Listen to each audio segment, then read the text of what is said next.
All right, this is a quick review for section 5.2, and it's called Solving Systems by Substitution. Now remember, we just did solving by graphing. Now we're going to do solving by substitution. And if you see the top chart, the top chart on page 159, you'll see each steps, but I'm going to go ahead and do some examples for you. So here's a system, right? Here's two linear equations. It's a system. Remember, linear equations are two or more equations, right, that have the same variables. They have x and y, so they have the same variables. The first thing we're going to do, the step, is you're going to solve one equation for one variable because we're using the substitution method. So I'm going to take this first equation right here. I'm going to say this is my first and this is my second, so there's no confusion here. So I'm going to take the first equation and I'm going to solve for one of the variables. Well, the easiest one to solve for is y because the coefficient is 1, right? So if I subtract 5x from both sides, right, I end up with y equals a negative 5x plus 13. So now y equals this expression right here. I've now solved for one of the variables. So that is the first step. Then the second step is substitute the resulting expression, meaning this one, into the other equation or into the second equation. So I'm going to take this second equation here and I'm going to write 2. Remember, we solved for y, so it would be 2x minus, oops, let me get that a little better. 2x minus 3y. Now remember, y equals this.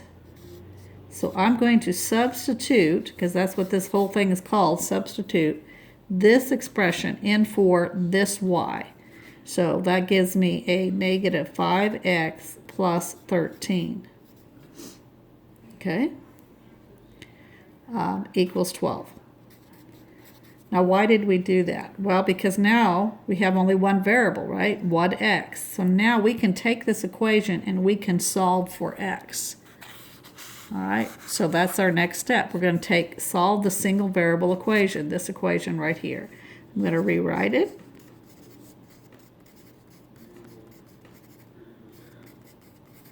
But first, when you solve, remember the first rule is you always simplify the left side and the right side, right? So we got to simplify first. So can I simplify inside the grouping symbol? No. Okay, so and there's no exponents, right? So remember, please excuse my dear Aunt Sally. So now I can do multiplication division from left to right. Well, this isn't multiplying yet, but this is multiplying this times all of that, right? So I can distribute. So I'm going to go ahead and do that. A negative 3 times a negative 5x is a plus 15x. A negative 3 times a negative 13 is a negative 39. We're still simplifying. 2x plus 15x is 17x. Now this is all simplified because we can't combine like terms. And this side's simplified. Once everything is simplified, remember then you're going to isolate the variable by making ones and zeros or doing the opposite operation. So we're going to do that now. I'm going to add 39 to both sides. That made my 0, right? 9, 10, 11 gives me 51. 51 equals 17x. Then I'm going to divide everything by 17, right? And this ends up giving me the 1x that I wanted. So I'm going to put that over here. So we get 1x equals 51 divided by 17. If you divide that out evenly, you end up getting 3. All right. So here's where we are right now. We now have solved the single variable equation for 3. The step 4 says now substitute the obtained solution. All right. This here is the obtained solution. So substitute the obtained solution into the first equation or back into the equation you chose, right? So we're going to go back up here. This is our first equation, 5x plus y equals 13. 5x plus y equals 13. I'm going to substitute in 3 for x. And now I'm going to solve for y. I get 15 plus y equals 13. Subtract 15 from both sides, that gives me 0, right? I get y equals, this gives me a negative 2. Remember, when you have opposite signs, technically you subtract, keep the sign of the larger absolute value. So we get y equals negative 2.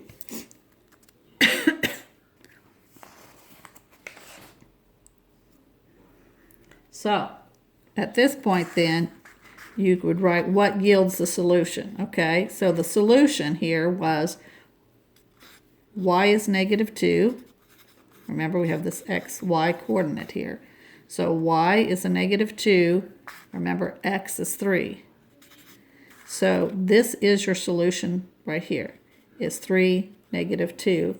And then do your check step and see, you plug in this solution into both of your original equations to see if you get a true statement. So you can do your check step to make sure that you did everything correctly and you didn't make a mistake. Let's look at another example. Remember, not all equations will yield a single ordered pair solution like that one. So let's look at an example here. Here we have 4x minus 2y equals 5 and 8x minus 4y equals 10. And we're now going to do the steps, right? The first one is solve for, x or y. Solve for one of these. Or solve for one of these. And you're going to look at them and say, well, which one's these? Well, notice none of these have a coefficient of 1. In that last problem, it was nice and easy because this one had the coefficient of 1. So it made sense that we would solve for x. So the question is, what one are we going to solve for? It really doesn't matter in this particular case. You just got to pick one. The book that they did was they solved for x, or excuse me, they solved for y in the first equation. All right.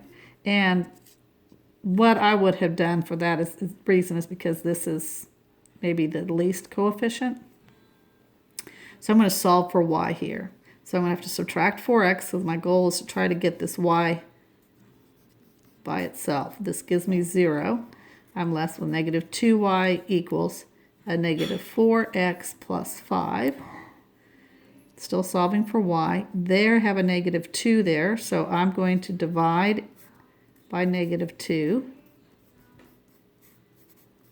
Remember, what you do to one side, you got to do to the other.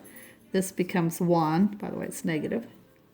So now I get y equals a negative 4 divided by negative 2 is a positive 2x, plus this here gives me a negative 5/2. So that is your solution for y, or your expression that you've gotten for y, right? Now remember, this is called the substitution method. So now you're going to take this expression and you're going to substitute in this expression for y in the second equation. So let's write our second equation down here. And I'm going to substitute this in for y. 8x minus 4. Y here would be 2x minus 5/2 equals 10. Now I have an equation with just one variable x. I need to solve for x. Remember, when solving, you always simplify first. So we're going to simplify. We can't simplify inside the grouping symbols. There's no exponents, but I can distribute this out. So I'm going to go ahead and do that. Negative 4 times 2x gives me a negative x. A negative 4, remember, negative times a negative gives me a positive. Negative 4 times 5/2. Let's just write that so that you can kind of see what I'm dealing with here. 2 goes in this one time, 2 goes in that 2 times, so you end up with 10, just so you know how I got the 10. Okay? Now, but what is 8x minus 8x? 0. And so you end up with 10 equals 10. Uh-oh, we got a problem, right? We no longer have a variable.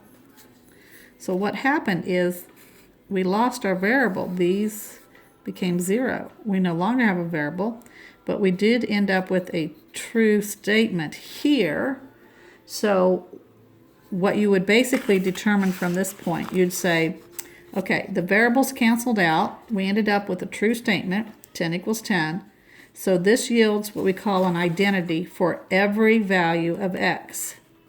The system has an infinite number of solutions, therefore the lines are coincident. They're the same line. So when you get this scenario where these cancel out, you no longer have a variable, but you have a true statement, then what you really have, like if you were to graph the lines, all right, it would be something like this. Remember when I told you the line on the line? Okay, that's that coincident. So they're both the same line. So you have an infinite number of solutions, okay? It's all the points that are on this line. Basically, now they're in the book and your homework, they ask you to just write infinite, meaning infinite number of solutions. But if you really wanted to write the correct solution, and I don't know why they don't teach you that, but the solution is actually, you can just use one of the lines.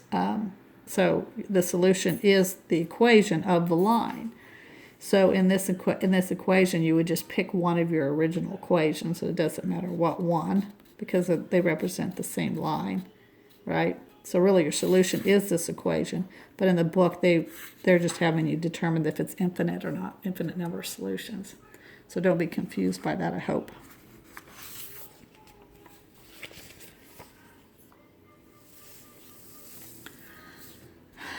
Now, if the system produces a false statement, all right, so if you came to this situation where it canceled out, instead of getting a true statement, but you got a false statement, then you're going to say they're inconsistent systems, or in other words, they're parallel lines, meaning they have no solution.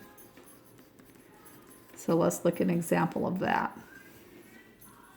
So here we have two equations, all right? Again, we're going to just solve for one.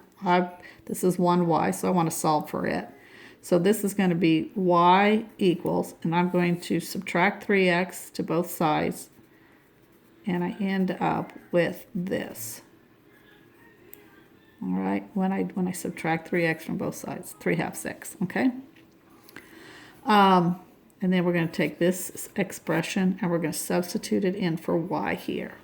So we have 3x plus 2 times negative 3/2 x plus 2 equals negative 3. So this is going to give me 3x. We're going to distribute the 2. We get negative 3x, and then 2 times 2 is 4. But what happens here, we get 3x minus 3x. This right here becomes 0. But we got a false statement. So again, when these cancel out and you no longer have a variable, but you have a false statement, you're going to assume that the lines are parallel, and you're going to say there's no solution. That's simple.